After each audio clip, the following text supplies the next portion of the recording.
Okay, great. We're back in the Villegas case now. This was, to me, another fascinating trial. Let me give you a little bit of a background here. He was charged with murder at 16 years old. He's now 41 years old. You see a picture of him there. This goes all the way back. You want to talk about a rewind? It goes back to 1993.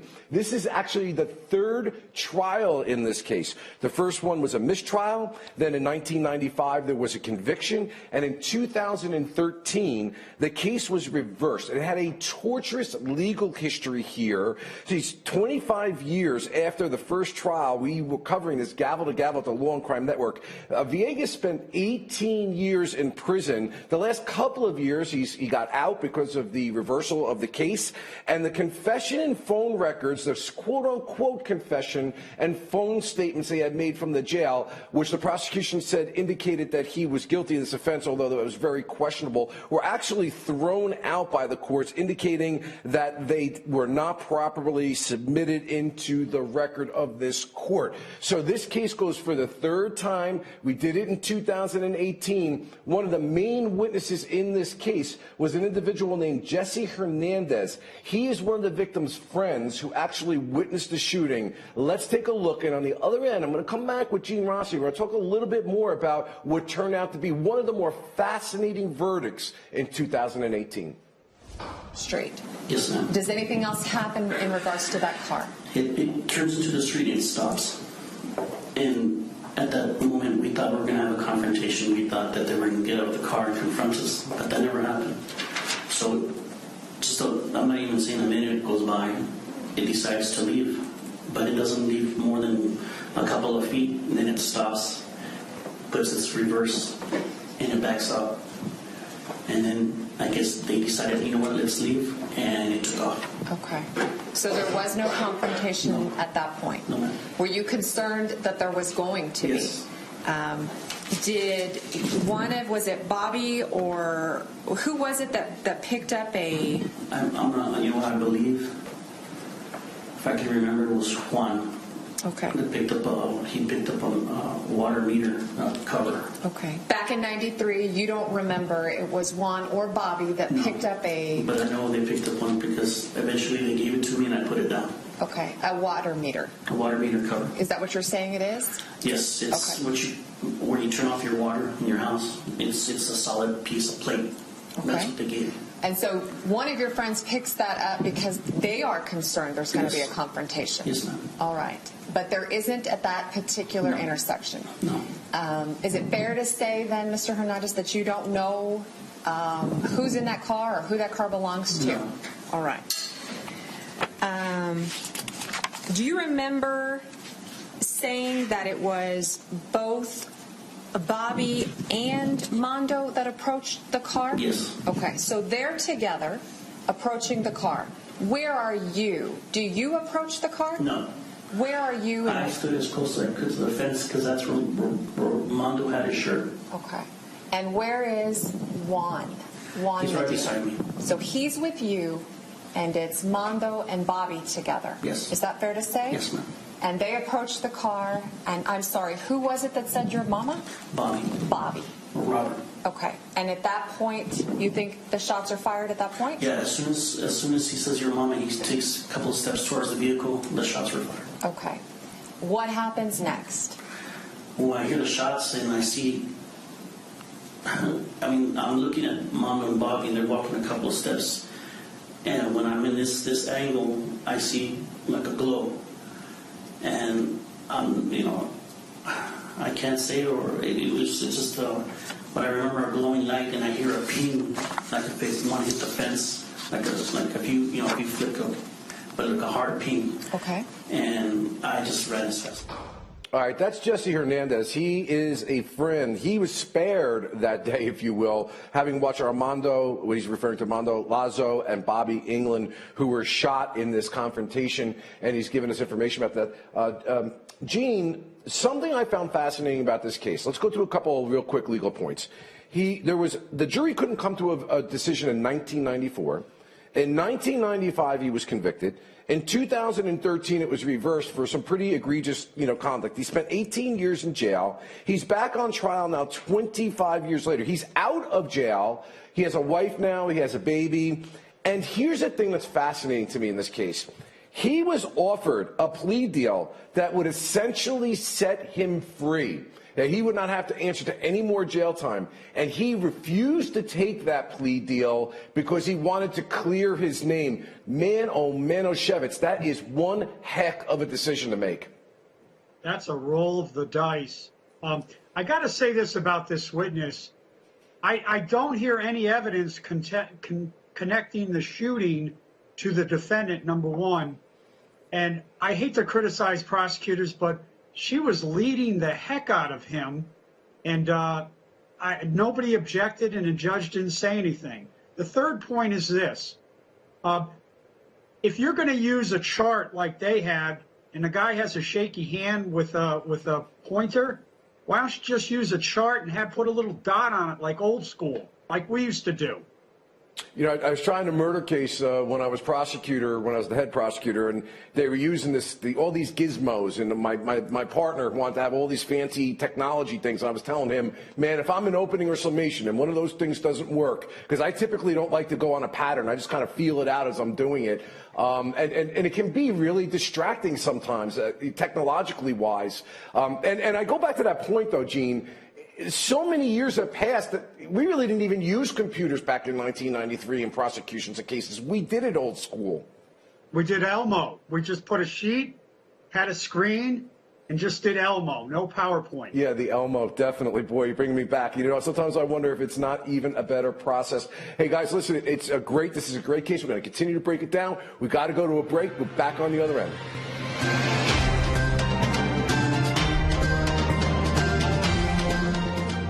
Daniel Villegas is the case. Juan Medina is the witness, another witness to the shooting. He's giving testimony about what actually occurred on that day where two people were killed. But again, the question is it Villegas the one who did it? Let's listen to more of his testimony. They're based out of the Eisenhower projects? Yes. Okay, and what were they called? Eisenhower Crazy Hood. Eisenhower Crazy Hood. Yes. Fair to say ECH? Yes. That was the acronym? Yes. And what were the colors of ECH? Do you remember? Blue. Yes. All right. Did you ever associate or hang out with with ECH members? Yes, I did. I mean, I lived there. Okay. How often? I mean, when we went to school. Okay. Would you ever, DJ for them at parties, things like that? Yes, I did. Okay. And after you started running, did the gunshots continue? Did they stop? They did. They continued. But as we got further away, I mean, with the adrenaline going and everything, I just lost track. I couldn't hear him anymore. How many? Okay, Daniel Villegas case, and there we go with Juan Medina, and also Jesse Hernandez, who gave extensive testimony with regard to the shooting and the shooting deaths of Armando Lazo and Bobby England. Gene Rossi, to your point, I'm not hearing anything that's identifying the thing that you love to do, the dramatic moment in the courtroom where you say, can you please point out the individual who committed these horrific acts? Well, this witness is not very good, and a good signal was when they asked, have you ever given a different statement? That's not a good question for a prosecutor to ask your own witness. Second thing is, it's pitch black. It's 1993, 20 years ago, and he doesn't mention the defendant once? Wow. Yeah, it's amazing. You know, the lawyers in this case, I want to go back to that previous point because I want our audience to understand this. You know, these are very difficult decisions. He's out. He's married. He's got a kid, at least one child. And when they're offering a plea, and I just looked up real quick, Gene, I believe Texas has NOLO pleas. I mean, he could have escaped all responsibility for this. He decides to go to trial, and his lawyers were completely confident throughout this that they've got the wrong man, the wrong person. This kid was abused, and this kid is not guilty. They were very confident of that. They turned out to be correct, but wow, I just can't believe what a decision that was. I don't know if I wouldn't have advised the client that, look, take a NOLO if you can so you can just move on with this. What do you think? Right. I don't know. I would have gone for broke because the appellate court threw out and the judge threw out the jail tapes where he allegedly made inculpatory statements, and also they threw out his confession.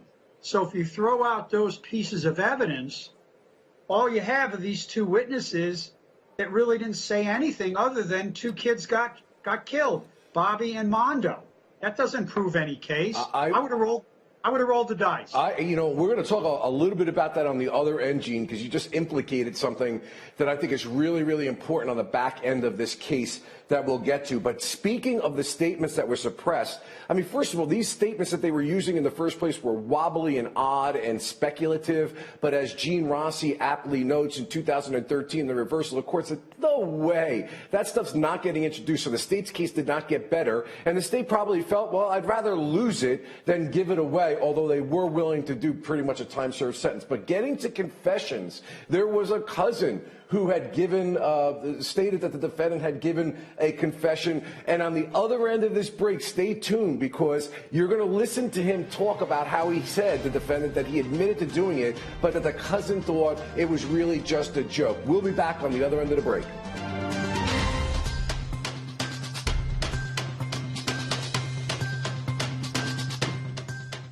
Do you ask him, why don't you stop there? Did you ask your cousin that?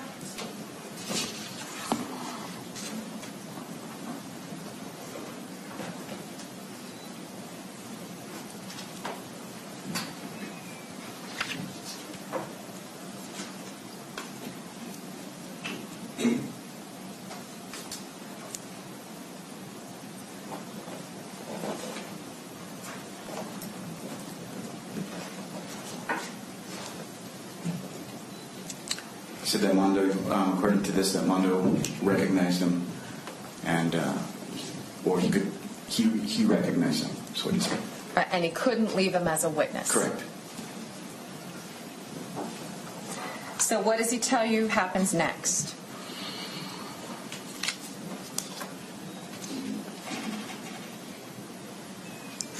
Chased him to a house and shot him again. Okay. Chased him to a house and shot him again. All right. Well, we're doing the memorable trials of 2018, and this Villegas case was unbelievable. So that is the cousin, the most significant piece of evidence in my estimation that they've got. David Rangel, who basically told the El Paso Police Department, which he says, I was telling the detectives the truth as he testifies here 25 years later, that they were shot with a shotgun, that the defendant admitted that he knew Armando, or Armando as they're calling him, that they were with a group of friends. He said he shot them. He meant to shoot Mondo, but he missed and hit the other guy, and he then shoots Mondo, and Mondo goes down. There's a little bit of a chase where he blasted him with a shotgun, that being Mondo, and the reason he had to do that was because Mondo recognized him and he couldn't leave him as a witness. Now, there'll be more to this testimony, but Gene Rossi, obviously this is a powerful prosecution witness, or the most powerful they've had. This is the best that the prosecution could do with this witness. When you have something that's 1993, you got a little memory lapses and things like that, a little bit of leading, finally had an objection. But I got to say, if this is the best witness they have, they still have a tough row to hoe. Yeah, I mean, it is his cousin, and the prosecution is bringing out the typical, your memory was better then than it is today. And basically, he's testifying directly from the statement, which he says he gave truthfully to the detectives. I still think it's this is like a risky witness to, again, I'm going to keep getting back to it, to risk a plea deal where you could have never faced a trial or the possibility of life without ever seeing the other side of day again with your wife and new baby. This witness could take you down, though. Right, but I think the defense attorney is just salivating because he's going to get into his main theme for cross is Cousin Rangel. You thought it was a joke when he was telling all this.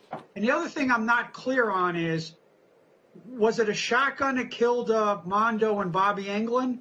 or was it another rifle? I forgot if that's the case. Yeah, honestly, I was asking the producer the same question, but let me go to the prognostication crystal ball, Gene Rossi, that you just made, coming down to the cross-examination, which we haven't heard yet, and what he believed, that is Rangel, as to whether or not the defendant was telling the truth or whether or not he was making statements trying to act like a tough guy or was more of a joke. Let's take a look at that. And so I started writing down, which was the first statement that I keep talking about, that Mr. Marcus threw away. And so I wrote down what he told me, and then he gets the paper and he crumbles it up and he says, no, that's not correct. That's not right. Now, so let's talk about that conversation. So at some point you had a conversation with Daniel. This was a few days, this was maybe several days after April 10th of 1993, correct? The initial conversation that we were talking about earlier? Mm-hmm. Correct. So I was at a friend's restaurant, one of my best friends who was my next door neighbor at the time. And we used to, I believe it was called La Mexicana, off of Chelsea Street. We used to help his father do like chores after school. We would go, we would hang out, we'd eat, we'd do chores. And so that's where I made the phone call from. Was this about a week after the incident? I guess roughly about a week or so. Cause had there been a lot of publicity in the paper about this incident? Yeah, we all knew about it just because it was...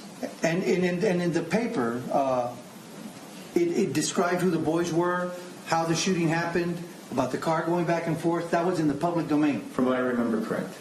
That information was in the public domain. Do you remember reading that? Did you read the paper? I did read the paper. I like to read a lot. That was kind of my reputation as a kid, was being a nerd, so to speak.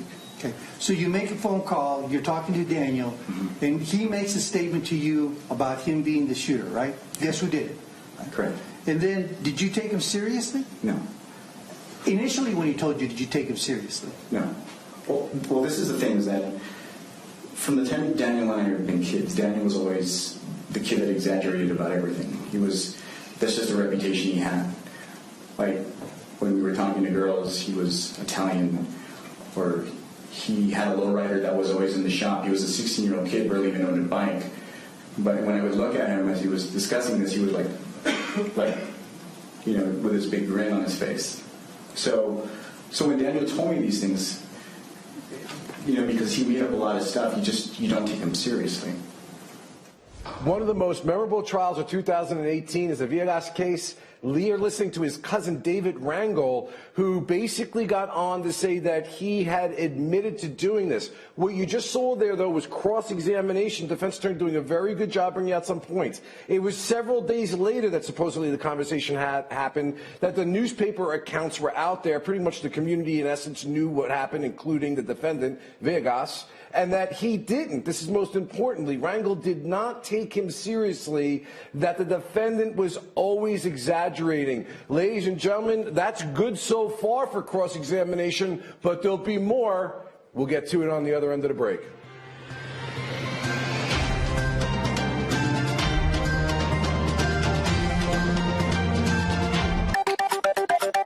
Okay, welcome back. In the Daniel Villegas case, we were listening to David Rangel, who's probably the strongest prosecution witness, but on cross-examination, he had indicated that he was kind of just making it up. He didn't take it seriously. He was always exaggerating. We have made a command decision here at the Law&Crime Network, since we've been doing a rewind of the most memorable trials of 2018, to do a fast forward to the prosecution's closing statement, because they've got a tough job on their hands. Their star witness didn't necessarily carry the day, as we will later find out to be a fact, on this 25-year-old case that went through a torturous legal process. Let's see how the prosecution tried to thread the needle.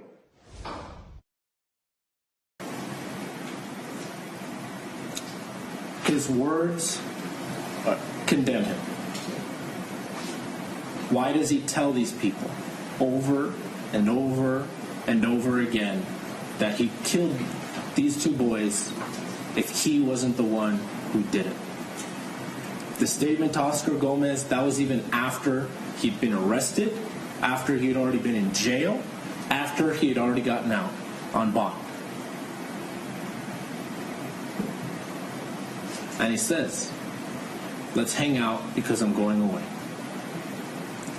He knows what he did, and it's his words that give him away. And for that reason, I'm asking you to find him guilty of capital murder. Thank you.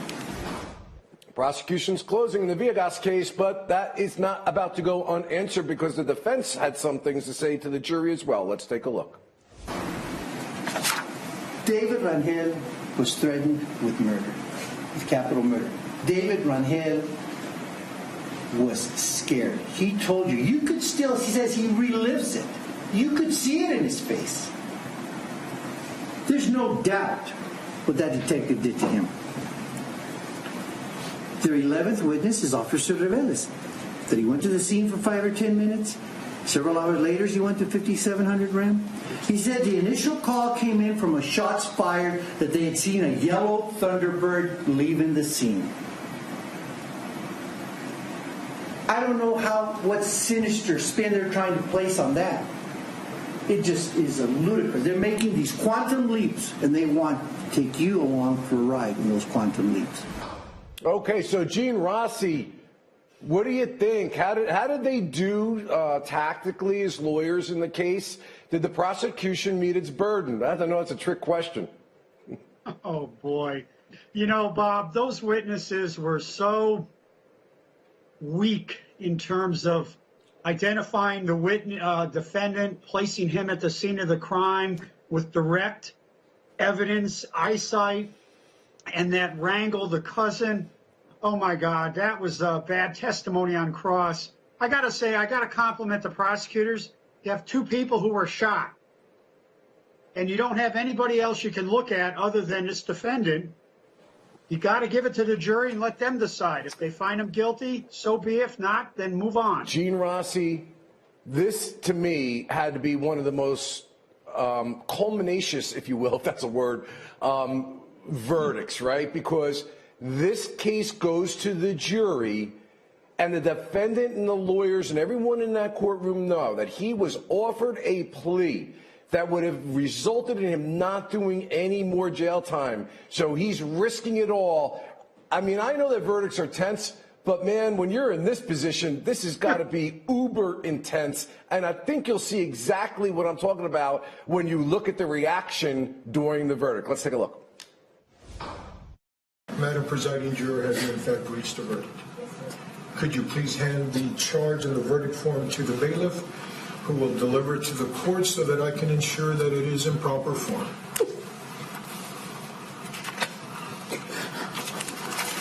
The court does find that the verdict is in proper form. If the defendant will please stand. In the District Court of El Paso County, Texas, 409th Judicial District, the State of Texas versus Daniel Villegas, number 94-0D09328. Verdict Form B. We, the jury, find the defendant, Daniel Villegas, not guilty of...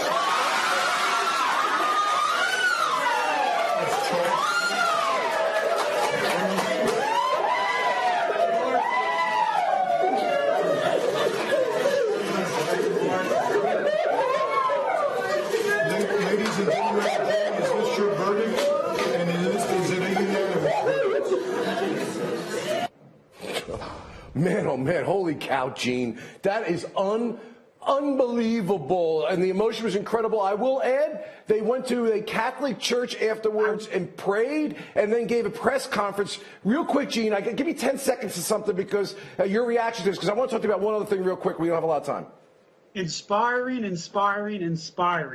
Yeah, I know. I got goosebumps, actually. I'm not saying one way or the other which side I was on or not. It was just so dramatic. After this trial, the judge said, Mr. Villegas, you have been under many conditions of this court. You are no longer under any conditions. You are free to leave. Good luck to you, sir. And I will add, the prosecuting attorney said they still believed he was guilty after the verdict. Gene, that is really inappropriate in most places to do after a jury has spoken. You know what? You respect the jury's verdict, and you move on. Listen, we got Linda Kenny Bond. Sorry to cut you off, Gene. We got the Jessica Chambers, Quentin Tellis. I'll be back next week. Be well.